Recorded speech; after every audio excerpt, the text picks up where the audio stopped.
Maximal oxygen consumption, known as VO₂ max for short, is the maximal rate at which an individual can uptake, transport and utilise oxygen during intense exercise, usually reported as millilitres per kilogram per minute. VO₂ max reflects integrated function of pulmonary, cardiovascular and muscular systems. Research indicates that a higher VO₂ max supports greater aerobic performance and delays reliance on the anaerobic metabolism. Hello, welcome and thanks for joining again.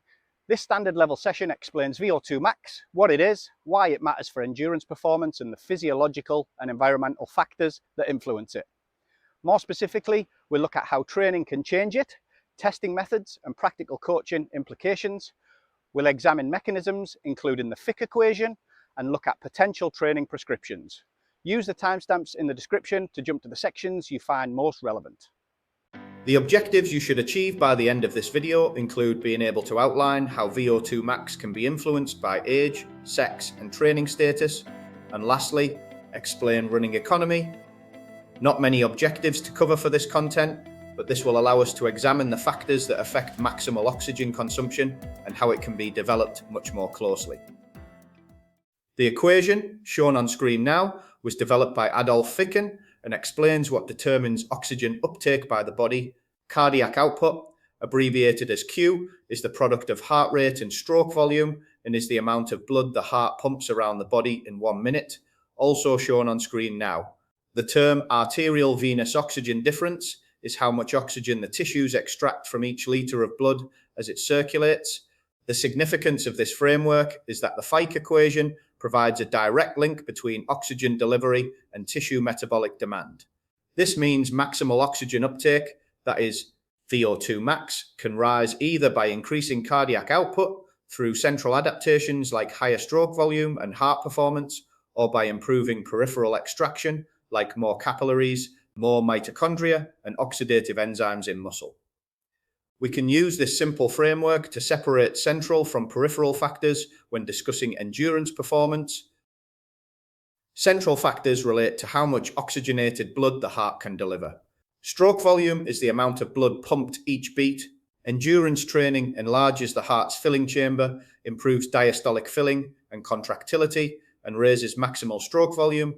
This increases cardiac output and VO₂ max. As a result, heart rate sets beats per minute, but maximal heart rate falls with age and changes little with training. Therefore, most central improvements come from raising stroke volume rather than raising maximum heart rate. Blood volume and hemoglobin also matter.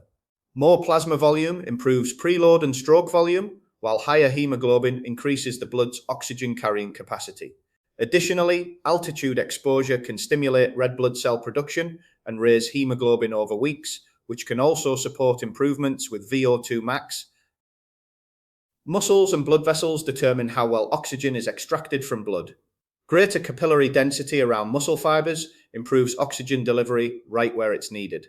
More mitochondria and higher levels of oxidative enzymes let muscle cells make ATP aerobically and clear lactate more effectively. A higher proportion of type 1 slow-twitch muscle fibers supports sustained aerobic work and better lactate uptake and oxidation. Together, these peripheral adaptations increase how much oxygen muscles can remove from each litre of blood, helping raise overall aerobic capacity. Genetics plays a big role in both starting VO₂ max and how much it can improve with training. Twin and family studies show a large inherited component, so people differ naturally in aerobic potential. Age affects VO₂ max too. It usually peaks in the late teens to early 30s and then falls by about 1% per year after the mid-20s to 30s. This decline comes from lower maximal heart rate, smaller stroke volume, and reduced muscle oxidative capacity. Sex differences exist. On average, men have about 10 to 20% higher VO₂ max per kilogram of body mass because they tend to have more lean mass, larger hearts, and higher hemoglobin.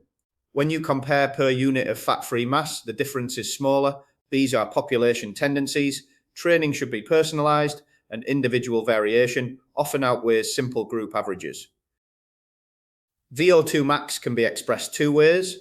Absolute VO₂ max, which is measured in litres per minute, shows total oxygen the body can use. And secondly, relative VO₂ max, measured in millilitres per kilogram per minute, adjusts for body mass and is more useful for sports where carrying weight matters. Extra body fat lowers relative VO2 max because the same absolute oxygen use is spread over more kilograms. In other words, two athletes might have similar absolute oxygen uptake, but the lighter or leaner athlete will usually have a higher relative VO2 max and better weight-sensitive performance. Training is the main modifiable factor. Aerobic training increases mitochondria, capillary density, and stroke volume. High-intensity interval training can produce big central and peripheral gains too. Untrained people often raise VO2 max by about 15 to 20% with a structured program. Well-trained athletes usually gain less in absolute terms. Negative lifestyle factors such as smoking, poor diet, and inadequate sleep all reduce the ability to adapt. Smoking lowers lung function, insufficient calories, protein, or micronutrients, and poor sleep impair recovery and blunt training responses. Environmental factors such as altitude changes oxygen availability. In the immediate and short term, high altitude lowers VO2 max because inspired oxygen pressure is reduced. Over weeks at altitude, the body can increase red blood cell mass, which may raise oxygen carrying capacity. The lab gold standard for measuring VO2 max is an incremental graded exercise test with breath-by-breath gas analysis. The test increases workload continuously until the athlete reaches a VO2 plateau despite higher work, or when other termination criteria are met, such as extreme fatigue, ECG signs, unsafe blood pressure, or dizziness. Accurate results need calibrated equipment, standardized procedures, and good athlete motivation. If lab testing isn't possible, field tests give useful estimates. Examples are the 12-minute Cooper run or the multi-stage shuttle test. These are practical and low cost, but less precise than direct gas analysis and have larger error margins. Submaximal tests estimate VO2 max from heart rate responses to known workloads. They are easier to do and useful for monitoring trends, but they are less accurate for absolute VO2 max than maximal tests. Long, steady aerobic sessions build the base for endurance. They increase mitochondrial number and capillary density in muscle, so the body extracts and uses oxygen more efficiently. High-intensity interval training uses repeated efforts near VO2 max, for example, 3 to 6 times for 3 to 5 minutes with recovery, and stimulates both central adaptations and peripheral changes. This method of training is time efficient and effective when used with appropriate recovery. Strength training helps too, maintaining or increasing lean mass and improving neuromuscular function to enhance economy and support high-intensity work.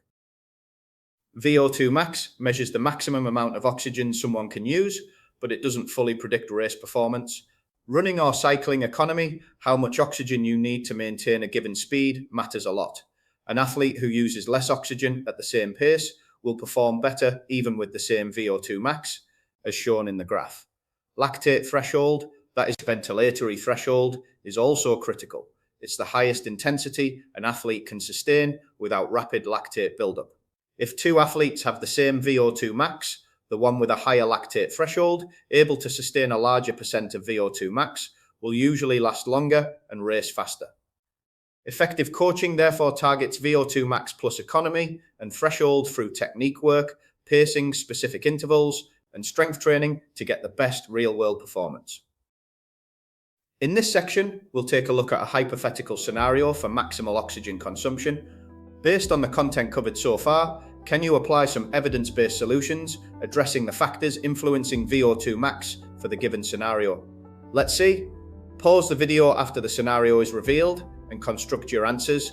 In this scenario, you are the designated sports scientist working for an elite female soccer team who have demonstrated a recent decline in performance. The challenge is that the World Cup qualifiers begin in 8 weeks.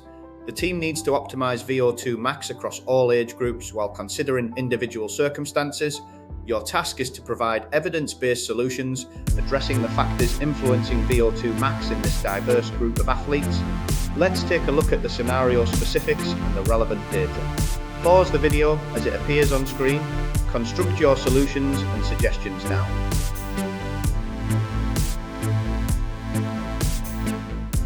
Possible solutions and suggestions for this scenario can be seen on screen now. This outlines some high-intensity interval training, rationale, age-specific programming, and individual solutions. Okay, well done. Let's move on to some formative assessment and exam technique. In this section, we'll have a go at some quick-fire multi-choice questions based on the VO₂ max content, which may appear in paper 1A.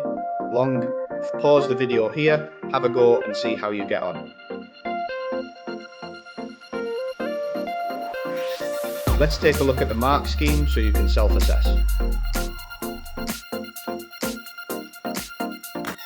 Okay, good stuff.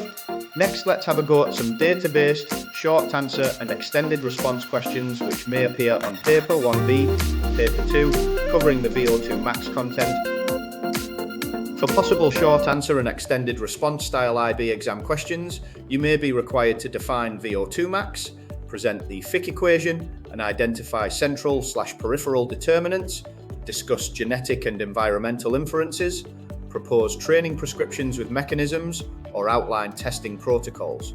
You may also need to use calculations and equations outlined in the sports science data booklet where necessary. On screen, you can see some short answer questions related to the video content. Use the command term key to carefully consider the requirements of each DBQ and ERQ question and construct your answers with the appropriate level of detail. Pause the video now and give them a go.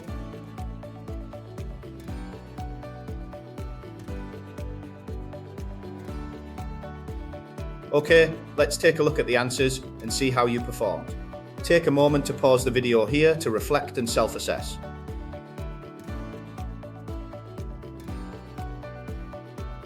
We do have some more additional higher level content to build on this subtopic, which includes the lactate inflection point and excess post-exercise oxygen consumption. We can finish by thinking about the following linking question from the course guide between what we have covered in this video and topic C and B. C1.2, how does a person's level of aerobic fitness affect their mental toughness? And also B, 1.3, how does a lack of ATP affect muscular contraction?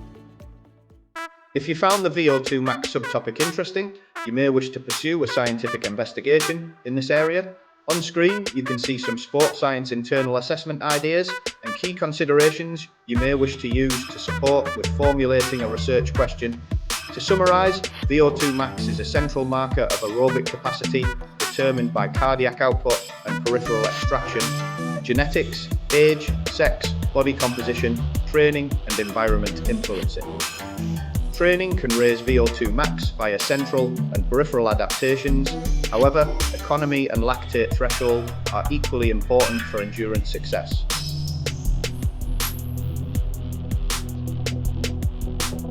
If this standard level maximum oxygen consumption session genuinely helped you in some way, or you would like to see more like this, please share, like and subscribe to the channel if you haven't already done so. I'm still keen to find more teachers or students like you and support them with their IB sports science needs. Also, don't forget to click that notification bell so you're the first to know when new content hits the channel. Stay tuned for the next video where we'll look at some higher level content around the lactate inflection point and excess post-exercise oxygen consumption, more commonly known as EPOC. Alternatively, if you would like a little refresher on previous content from topic A, I'd recommend looking at this episode right here. Thanks once again for watching, and I'll see you over on the next one. If you made it to the end of this video and would like to support the growth of the channel, please take a look on screen now and scan the QR code. Thanks again,